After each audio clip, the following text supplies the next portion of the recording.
For geography. একে, এশিয়ার দক্ষিণে কোন মহাদেশ অবস্থিত?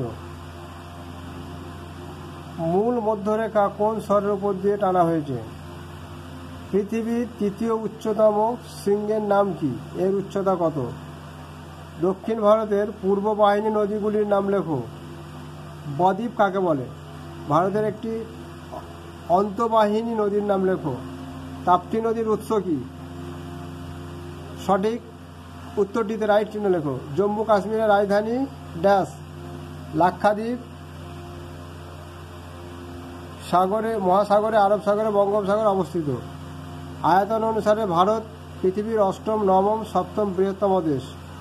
অতি ধীর গতি সম্পন্ন চলন্ত বরফের স্তূপকে গিরিপথ, হ্রদ, হিমবাহ বলে। শূন্যস্থান পূরণ করো। পশ্চিমঘাট পর্বতের অপর নাম ড্যাশ। ভারতের একটি আগ্নেয়গিরির নাম ড্যাশ। গোলার্ধ কথার অর্থ ড্যাশ।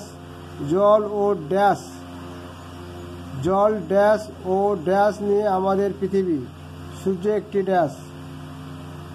এটা নিচে ডান দিকের সাথে বাম দিকের মেলাও। ভারতের একমাত্র মরুভূমির নাম মহাসাগর। ভারতের উত্তর প্রান্তে রয়েছে ড্যাশ। সম্প্রতি মহাকাশ স্টেশন থেকে পাঠানো ড্যাশ সুগভীর বিশাল জলভাগকে বলে ড্যাশ। মেলাতে হবে।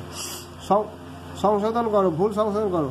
মালাবার উপকূলের উপহ্রদের নাম সহ্যাদ্রি। গোদাবরী নদীর উৎস পশ্চিমঘাট পর্বতমালা চেমাউংদুং থেকে। মাউন্ট এভারেস্টের উচ্চতা ৮৫৯৮ মিটার। ভারতের একটি পশ্চিম বাহিনী নদীর নাম তোরসা। তাপ্তি নদীর মোহনায় বদ্রীনাথ অবস্থিত। নেক্সট, গঙ্গা নদীর গতিপথের বর্ণনা দাও।